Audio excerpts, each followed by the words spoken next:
ছোট থেকে প্রত্যেকটি ছেলে মেয়ে তার নানু বাড়ি নিয়ে অনেক স্বপ্ন থেকে থাকে। অনেক স্বপ্ন, অনেক ইচ্ছা থেকে থাকে। আর প্রত্যেকটা ছেলে মেয়ের নানু বাড়ির সাথে কিন্তু অন্যরকম সম্পর্ক হয়ে থাকে। কারণ নানুর বাড়ি বলতে নানুর বাড়ি মধুর হাঁড়ি, যেটা আমি শুনে এসেছি। আর সেই স্বপ্নটাই আমার স্বপ্ন থেকেই গেল, কখনোই সেটা পূরণ হয়নি ছোট থেকে। যখন এরকম শীতকাল ডিসেম্বর মাস আসতো, পরীক্ষা শেষে স্কুলে প্রত্যেকটা ফ্রেন্ডে নানুর বাড়িতে বেড়াতে যেত। আর তারা সেগুলো আগে থেকে প্ল্যানিং করতো যে কী করবে পরীক্ষার পর নানুর বাড়িতে গিয়ে। সব প্ল্যানিংয়ে আমি শুধু শুনতাম আর কিছু বলতে পারতাম না। তারাও আমাকে জিজ্ঞেস করতো, কিন্তু আমি কখনো কোনো উত্তর দিতে পারতাম না। এছাড়া গ্রীষ্মকালও প্রত্যেকটা ছেলে মেয়ে নানুর বাড়ি নিয়ে অনেক স্বপ্ন দেখতো, কিন্তু আমার সেই স্বপ্নগুলো খুব সহজে পূরণ হয়নি।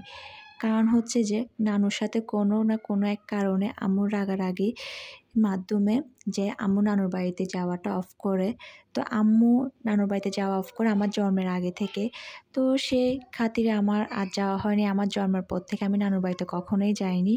তো আমার এই সৌভাগ্যটা হয়ে ওঠেনি যে নানুর বাড়িতে গিয়ে খালাতো বোন, খালাতো ভাই, মামতো বোন সবাই মিলে একসাথে আনন্দ করা, হৈ হৈ করা, সেটা কখনোই হয়ে ওঠেনি। আসসালামু আলাইকুম, welcome to Tarash another blog. আজকে আপনাদের সাথে আমি আমার নানুর বাড়ি নিয়ে কিছু ঘটনা আপনাদের সাথে শেয়ার করব। ঘটনা বলতে মানে কিছু কথা আপনাদের সাথে শেয়ার করব, যেটা আমার নিজের। এই প্রথমবার আমি নানুর বাড়িতে যাচ্ছি 21 বছর পরে, মানে আমার জন্মের 21 বছর পরে। আমার জন্মের 21 বছর পর মানে আমি আর আমার বোন নানুর বাড়িতে যাচ্ছি। কখনোই আমাদের সেভাবে যাওয়া হয়ে ওঠেনি। নানুর বাড়ির জিনিসটা আমি সবার মুখে শুনেছি, হ্যাঁ নানুর বাড়ি এমন, নানুর বাড়ি অমন, কিন্তু কখনোই আমার ওই স্বাদটা পাওয়া হয়নি। তার জন্য নিজেকে খুব আনলাকি মনে করতাম। খুব কান্না আসতো যখন ফ্রেন্ডরা সবাই নানুর বাড়ি নিয়ে গল্প করতো, ছুটি শেষে বা স্কুলে এসে জয়েন করতো সবাই যে নানুর বাড়িতে কী করছে এতদিন বন্ধের মধ্যে। তো এগুলো শুনে আমার খুব মন খারাপ হতো। আর আমাকে যখন বলতো যে তোমার নানুর বাড়িতে তুমি কী করছো, তখন আমি কোনো উত্তরই দিতে পারতাম না, কারণ উত্তর দেওয়ার মতো কোনো কিছুই ছিল না। এটা আমার খুব খারাপ লাগতো। তো এরপর কি বলবো, আম্মুকে এসে বলতাম, আম্মু নানুর বাড়িতে কখন যাব? সবাই তো নানুর বাড়ি নিয়ে অনেক গল্প করে, আমি তো কিছু বলতে পারি না। আম্মু বলে সময় হলে অবশ্যই যাবে, আল্লাহ যেদিন নিয়ে যাবে। তো আর কিছুই বলাই ছিল না। আর আমার স্কুল লাইফ, তারপর হচ্ছে যে কলেজ লাইফ সবসময় পড়াশোনার মধ্যে দিয়ে কেটেছে। হ্যাঁ, আব্বু আমাকে ঘুরতে নিয়ে যেত, মানে আমাদের ঘুরতে নিয়ে যেত। তারপর সব কিছু আলহামদুলিল্লাহ দাদুর বাড়ির দিক থেকে সব কিছু পরিপূর্ণই পেয়েছি। আলহামদুলিল্লাহ আব্বু সব ইচ্ছা, সব শখ পূরণ করেছে। তারপরও তাও নানুর বাড়ির ওই যে আক্ষেপটা সেটা থেকে যেত। এই যে নানুর বাড়িতে ফার্স্ট যাওয়া, এত সুন্দর জিনিস দেখা, এখানে মানে কীভাবে মাটির জিনিস তৈরি হয় গ্রামীণ পদ্ধতিতে, এগুলো কিন্তু আমি স্বচক্ষে প্রথমবারই দেখেছি, আমি কখনো আগে দেখিনি।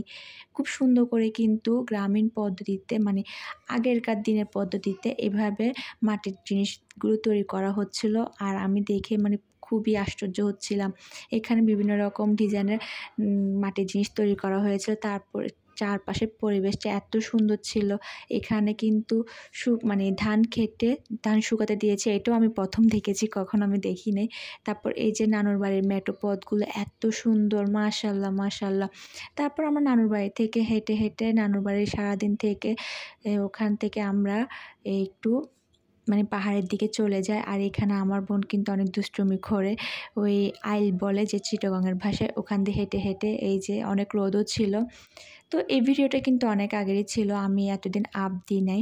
তো আজকে ভাবলাম একটু আপনাদের সাথে শেয়ার করি। তারপর চারপাশটা এত সুন্দর ছিল, আর আমরা পাহাড়ে চলে আসছিলাম। আর আমার পা এত ব্যথা হয়, কারণ কখনো এত হাঁটা পড়েনি। আরও পাহাড় বেয়ে উপরে উঠছিলাম, যার কারণে আমার পা অনেক ব্যথা হয়ে যায়। এই যে নানুর বাড়ির এই সৌন্দর্যগুলো এত বছর আমি মিস করেছি, যেটা কখনো হয়তো আমি ফিরে পাবো না। যাই হোক, মন খারাপ করে লাভ নেই। আর নানুর বাড়ি থেকে আমরা শহরের উদ্দেশ্যে রওনা হই। আর নানুর বাড়ির নেক্সট ব্লগ শীঘ্রই আসছে। ধন্যবাদ। আসসালামু আলাইকুম সবাইকে।